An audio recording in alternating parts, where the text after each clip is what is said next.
సంతానం కలగాలన్నా, వివాహం జరగాలన్నా, కోరిన కోరికలు తీరాలన్నా ఆ గుడికి వెళ్లాల్సిందే.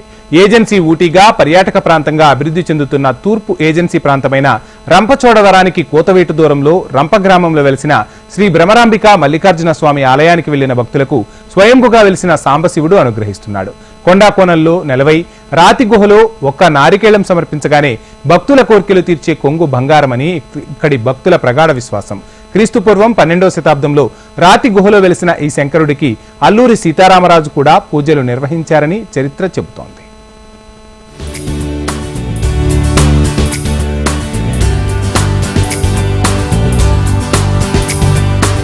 అల్లూరి సీతారామరాజు జిల్లాలో అతి పురాతన ఆలయాల్లో రంప శివాలయం ఒకటి. చుట్టూ దట్టమైన అరణ్యం, కొండ ఎగువ భాగంలో ఓవైపు ఆలయం, మరోవైపు జలపాతం ఉంటాయి. గలగల పారే జలపాతంలో భక్తులు స్నానాలు చేసి తరిస్తారు. క్రీస్తు శకం 12వ శతాబ్దంలో వెలిసిన శ్రీ భ్రమరాంబ మల్లికార్జున స్వామి కొండపై స్వయంభువుగా గుహలో ఉన్నారు. స్వామి వారితో పాటు శ్రీరామచంద్రమూర్తి పట్టాభిషేకం, అమ్మవారు, నాగశిలలు, సొరంగం వంటివి ఎన్నో విగ్రహాలు కనిపిస్తాయి. అవన్నీ 12వ శతాబ్దం నుంచి పూజలందుకుంటున్నట్టు చారిత్రక ఆధారాలు చెబుతున్నాయి. ఇక్కడ తవ్వకాల్లో లభించిన శిలా శాసనాలు, అవశేషాలు ఎన్నో దర్శనమిస్తాయి. కొండ దిగువ భాగంలో ఆలయం ఉంది. ఈ ఆలయంలో రాతిపై చెక్కిన నాగశిల ఉంటుంది. దీన్ని పూజిస్తే గ్రహ దోషాలు, వాస్తు దోషాలు, మానసిక దోషాలు తొలగిపోతాయని భక్తుల నమ్మకం.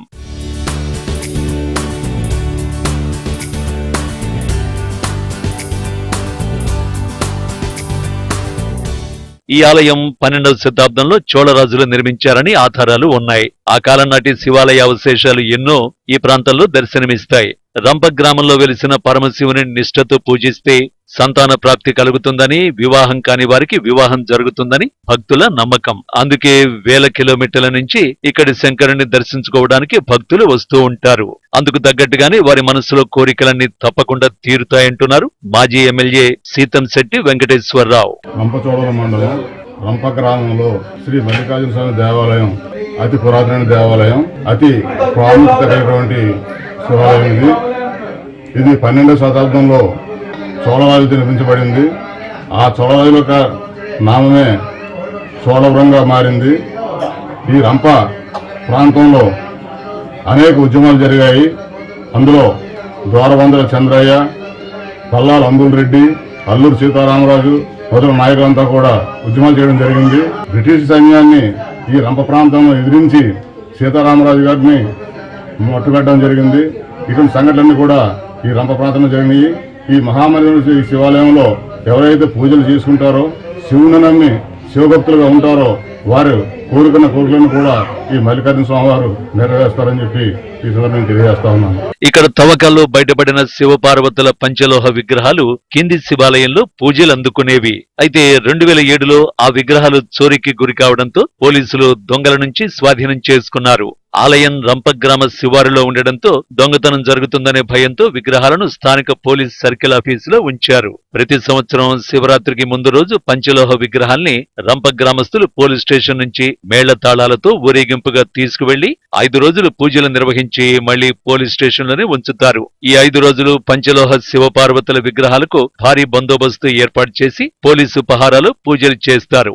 రంపగ్రామంలో వేయించేసి ఉన్న శ్రీ భ్రమరాంబ మల్లికార్జున స్వామి వారి దేవాలయం ఇది 12వ శతాబ్దంలో చోళుల కాలంలో నాగవంశీయులతో నిర్మితమైన శివాలయం ఉంది. ఇది స్వయంభూగా వెలిసిన శివలింగం. ఇది స్వామివారికి ప్రతి మహాశివరాత్రి రోజున 5 రోజుల ఉత్సవం జరిపి ఇక్కడ ఎంతో వైభవంగా జరిగి కొన్ని వేల మంది జనులు వచ్చి స్వామివారిని దర్శించుకుంటారు. దాని పక్కన కూడా స్వయంభూగా వెలిసినటువంటి శ్రీ మల్లికార్జున స్వామివారి దేవాలయం కలదు. ఆ స్వామిని కూడా దర్శించుకున్న అన్ని సుఖాలు కలిగి ఎన్ని బాధలన్నీ పోయి వాస్తు దోషాలన్నీ పోనని ఎంతో ప్రతీతి ఉంది. దిగువ గుడిలో శివలింగానికి నాగేంద్రుడు చుట్టుకొని అప్పుడప్పుడు దర్శనమిస్తాడు. ఇక్కడ పరమశివుడు దోషాలు హరించి కష్టాలు తీర్చే ఆపద్బాంధవుడిగా వెలిశాడు.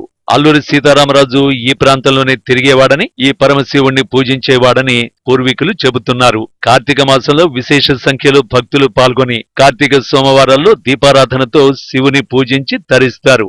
రంప పరమశివుడు నమ్మిన వారికి కొంగు బంగారంలా ఉంటాడని ఆలయ అర్చకురాలు చెబుతోంది. 3 కిలోమీటర్ల దూరంలో రంపనే గ్రామం ఉంది. ఆ గ్రామంలో పురాతన కాలంలో 12వ శతాబ్దంలో వెలిసిన మల్లికార్జున స్వామి ఆలయం ఉంది. ఇక్కడ మల్లికార్జున స్వామి ఆలయము కూడా ఎవరు కట్టింది కాదు, దేవతలు రాళ్ళ మీద రాళ్ళు పెట్టి పేర్చినట్టుగానే మనకి కనిపిస్తుంది. ఇసుక కానీ సిమెంట్ కానీ మట్టి కానీ ఏమీ కనిపించదు. రాయి పిల్లలు ఆడుకుంటే గిన్నెల మీద గిన్నెలు పెట్టుకున్నట్టుగా రాయి మీద రాయి పెట్టినట్టే మనకి కనిపిస్తుంది.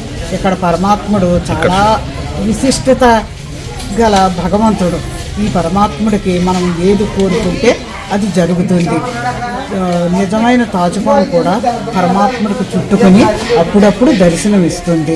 ఎత్తైన కొండలు, కొండపై నుంచి జాలువారే సెలయేరు, చుట్టుపక్కల పచ్చని చెట్లు, మనస్సు హత్తుకునే పిల్లగాలులు, ఎంతటి బాధనైనా మరిపించే ఆహ్లాదకర వాతావరణం, కనులు మరల్చలేని ప్రకృతి రమణీయత, ఇవన్నీ ఈ ఆలయానికి ఆభరణాలు. శైవక్షేత్రాలు ఎన్ని దర్శించినా ఈ ఆలయ దర్శనంతో భక్తులకు ఓ ప్రత్యేక అనుభూతి కలుగుతుంది.